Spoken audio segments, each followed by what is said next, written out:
Hello అండి. ఈరోజు మనం పిల్లల కోసం యూస్ఫుల్ అయ్యే బిస్కెట్స్ చేసుకుందామండి. దీనికోసం ఒక బౌల్ తీసుకొని గోధుమ పిండిని యాడ్ చేసుకోండి. బొంబాయి రవ్వను తీసుకొని ఆ రెండు కలుపుకొని తర్వాత నెయ్యిని 3 స్పూన్స్ వేసుకోండి. అంటే మనం తీసుకున్న దాన్ని బట్టి నెయ్యి కానీ నూనెని కానీ యాడ్ చేసుకోవాలండి.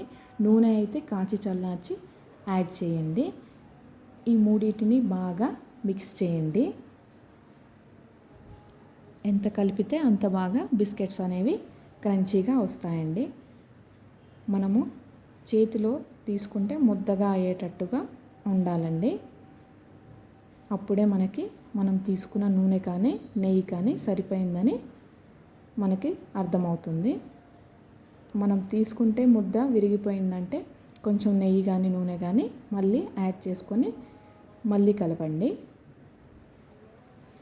వీడియోలో చూపిస్తున్న విధంగా ఒక ముద్ద తీసుకొని చెక్ చేసుకోండి నెయ్యి అనేది సరిపోయిందా లేదా అని.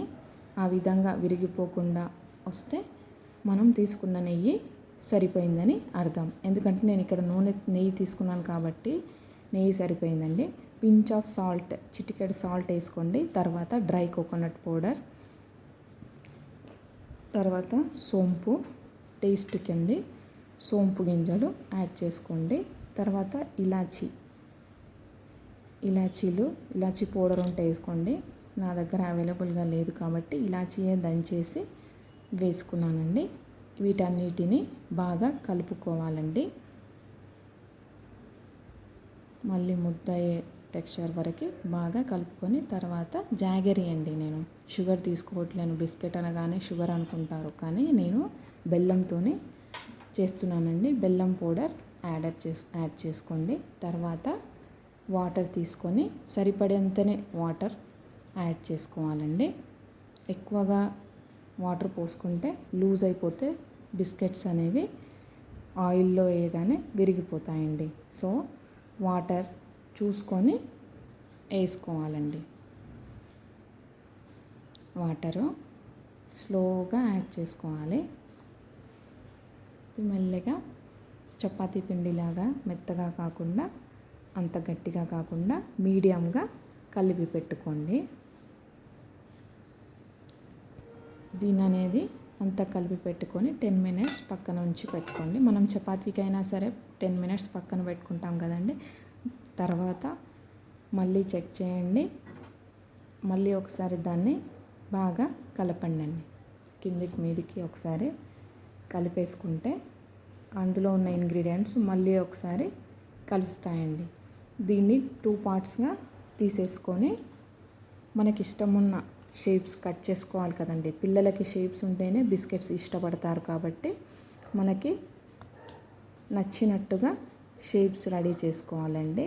చాక్ బోర్డ్ పైన అంటే మీకు ఏది అవైలబుల్గా ఉంటే దానిపైన రోల్ చేసుకుంటూ పిండిని మనం చాక్తో కానీ స్పూన్తో కానీ కట్ చేసుకోవాలండి. మనకి ఇష్టం ఉన్న షేప్స్ నేను వీడియోలో ఈ విధంగా చూపిస్తాననే కాదు, మీ పిల్లలు దేనికి అట్రాక్ట్ అవుతారు అనేది మీకు తెలుసు కాబట్టి ఏ షేప్ కావాలంటే ఆ షేప్స్లో మీరు కట్ చేసుకొని ఆయిల్లో డీప్ ఫ్రై చేసేసుకుంటే బిస్కెట్స్ రెడీ అవుతాయండి. అయితే ఇప్పుడు పక్కన స్టవ్ పైన కడాయి పెట్టేసి కావాల్సినంత నూనె పోసుకొని లో ఫ్లేమ్లో పెట్టుకోండి. హై ఫ్లేమ్లో పెట్టుకుంటే బిస్కెట్ వేయగానే కలర్ చేంజ్ అయిపోయి మనకి లోపలంతా పచ్చి పచ్చిగా ఉంటుందండి. సో మంట అనేది లో ఫ్లేమ్లో పెట్టుకోండి. ఈ విధంగా నేను ఈ షేప్స్లో కట్ చేసుకున్నానండి. ఆయిల్ అనేది లో ఫ్లేమ్లోనే ఉండాలి. ఈ విధంగా ఆయిల్లో డీప్ ఫ్రై చేసుకొని పక్కన పెట్టేసుకోవాలండి. ఫస్ట్ నేను ఒకటి వేసుకొని చూసానండి విరుగుద్దా లేదా అని. మంచిగానే వచ్చాయి కాబట్టి నెక్స్ట్ టైం 2 యాడ్ చేశానండి. వెంటనే తిప్పకూడదు, ఎందుకంటే విరిగిపోతాయి. కొంచెం కాలాక కొంచెం అటు ఇటు కదులుతూ కాల్చుకోవాలండి. ఈ విధంగానే అన్నిటినీ డీప్ ఫ్రై చేసుకోవాలండి. ఇందాక ఇంకో ముద్ద పక్కకు పెట్టాను కదండి, దాన్ని కూడా మళ్ళీ రొటేట్ చేసుకొని కలుపుకొని దాన్ని కూడా మనం ఇష్టం ఉన్న షేప్స్లో కట్ చేసుకోవచ్చండి. బిస్కెట్ అనగానే సర్కిల్ షేప్ ఎక్స్పెక్ట్ చేస్తారు కాబట్టి పిల్లలు, నేను మా వాడి పాల బాటిల్ క్యాప్ ఉంటుంది కదండి, ఆ క్యాప్తో ప్రెస్ చేశానండి సర్కిల్ రూపంలో. ఈ విధంగా మన ఇష్టం అండి, ఏ షేప్ కావాలనేది మన ఇష్టం. ఆ విధంగా రొటేట్ చేసుకుంటే ఈజీగా వచ్చేస్తాయండి. ఈ విధంగా అన్ని షేప్స్లో మనకి ఇష్టం ఉన్న షేప్లో చేసుకొని మళ్ళీ వీటిని కూడా డీప్ ఫ్రై చేసేసుకుంటే సరిపోతుందండి.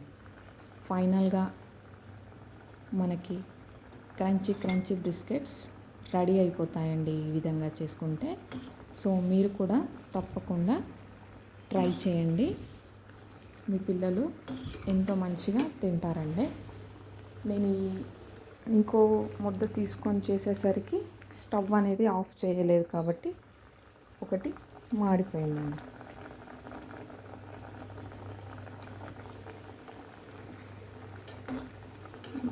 మనం అవి తింటూ ఉంటే ఆ సోంపు ఫ్లేవర్ కానీ, ఆ ఇలాచి ఫ్లేవర్ కానీ మనకు ఆ నోట్లో తగులుతుంటే పిల్లలు ఎందుకు వదిలిపెడతారండి?